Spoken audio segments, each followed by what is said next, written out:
За прокурорын байгууллагын санал асуулгын талаар айгуу сонирхолтой мэдээлэл өглөө. Тэгээ бид нар нөгөө шүүхийн индекс шүүхийн талаар судалгааг бол нээлттэй авдаг болохоос яг прокурорынхыг ингэж авч байгаагүй учраас бас манай гишүүд тодруулаад байгаа. Би номын жимэг гишүүний асуултыг бүр нэг зүйлээр тодруулаад асуугаатах. Та хуульч хүнийхээ хувьд хариулаарай гэж хүсгээд байгаа. Хуульчийн байр сууриас. За прокурорын тухай хуулийн дээр улсын ерөнхий прокурор болоод түүний орлогчийг үндэсний аюулгүй байдлын зөвлөмж гарсан тохиолдолд хугацаанаас нь өмнө ерөнхийлөгч дуусгар болгох ийм боломжтой залт 2019 онд орсон. Энэ дээр та хуульч хүнийхээ хувьд ямар байр суурьтай байдаг вэ? Энэ зохицуулалт өөрөөр хэлбэл улс төрөөс хараат бус байхад ямарваа нэгэн байдлаар сөргөөр нөлөөлөх ийм хууль зүйн заалт орсон уу? Тэ энэ дээр бол хуульчид нэлээд маргаантай байдаг учраас би таныг хуульчийнхаа хувьд хариулаарай гэж хүсэж байна. За нэг эхний асуулт. За хоёр дахь асуулт прокурорын эрүүгийн процессын ажиллагаанд прокурорын хяналтад байгаа зарим ажиллагааг шүүхийн хяналтанд шилжүүлэх ёстой юу гэдэг дээр те шүүхийн хяналтанд ямар үе шаттай хэрхэн шилжүүлэх үү эсвэл зарим ажиллагаа бол прокурорын хяналтанд байхад хангалттай гэж үздэг үү гэдэг. Энэ дээр таны ер нь байр суурь ямар байдаг вэ?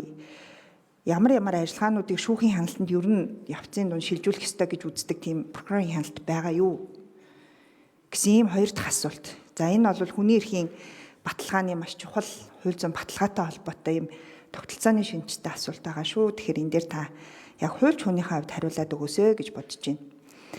За 3 дугаарт хуульчдын холбооны гишүүн хിവэрэ байгаа юу? Татвараа төлж байгаа юу гэдэг ийм 3 асуулт асуугаад тодруулъя. За баасан жаргал гишүүний асуултанд хариулъя. Нэр дэвшигч Максимын Чимбат ажлын хэсгийн 3 дугаар микрофон. За прокурорын тухай хуулийн 46 дугаар зүйлд орсон нэмэлт өөрчлөлт 19 оны нэмэлт өөрчлөлтийн талаар асууж байна.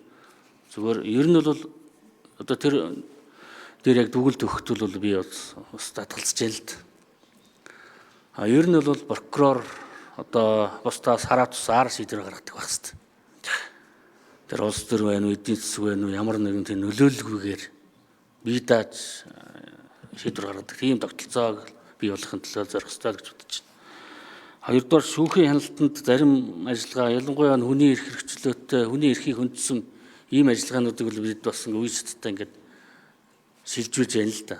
Тийм ээ. Хуучин бол одоо цаг дуурах тасрал гаргамж баримтлагч прокурор мөрдөх шийддэг гэсэн. За энэ эрх зүйн тогтолцооныхоо одоо мөн чанараас бас уламжиж ингэж улбаалж ингэж явж байгаа. За хүний эрхтэй холбоотой асуудлуудыг зарим одоо мөрдчлөх ажиллагаа зөвшөөрлийн асуудлуудыг шүүх шилжүүлдэг. Тэгэхээр одоо яг нэмж одоо ямар ажиллагаа явуулах юм байгаа. Эцэст нь нөгөө шүүх маань өөрөө энэ зөвшөөрөл олгосон хэрэг маргааныг эцэст нь одоо хөндлөнгийн нөлөөлгүйгээр шийддэг байгууллага учир одоо энэ дээр бас аль талд нь болгоомжтой хандах ёстой л гэж миний одоо хувийн байр суурь гэж илэрхийлэхээр байна. За 3 дугаарт нь Монголын хуульчдын холбооны гишүүн одоо прокуроруудыг энэ юунд гишүүнчлэлээр хэлсэд ингээд үйл ажиллагаанд оролцоо явуулж байгаа гишүүн. За баасан жаргал гишүүн тодруулъя. Яг бид нар шүүхийн хяналтанд шилжүүлэхийг бүр тодорхой хариулаад өгөөч гэж хүсэж байна. Одоо ямар прокурорын хяналтанд байгаа ямар ажиллагаануудыг ер нь явцын дунд шүүхийн хяналтанд шилжүүлэх ёстой гэдэг тийм байр суурин дээр нэлээд тодорхой хариулаад өгөөч гэж хүсэж байна. За хоёрдугаарт яг нэмээд асуухад хүүхэд гэр бүлийн шүүхийн одоо байгуулагдах гад процессын хууль нь яг эд хилцэж байгаа. Энэ дээр яг прокурорын байгууллагын оролцоог та нар ер нь хэр харж байгаа вэ? Ямар аль хэсэг дээр нь прокурорын хяналт ер нь аль процесс дээр нь илүү чухал гэж харж байгаа вэ гэдэг дээр нэг прокурорын байгууллагын байр суурийг хоёр дахь асуултан дээр тодруулъя. За ажлын хэсгийн 3 дугаар микрофон.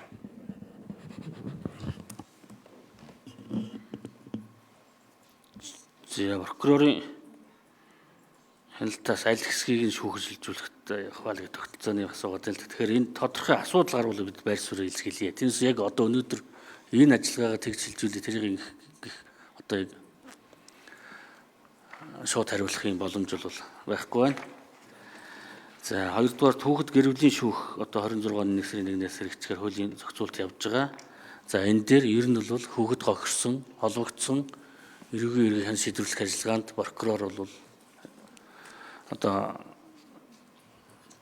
ялангуяа дагнаж одоо дагнсан прокурорд энд хяналт тавьж ажиллаж байгаа.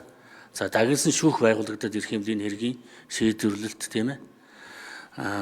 Гарах одоо шийдвэр одоо бас тодорхой болоод ирвэл прокурор энэ дээр бол бас дагнаж явж байгаа учраас улам мэрэгчиж энэ хэргийн шийдвэрлэлт хууль. За Ганбат гишүүн асуулт асууж үг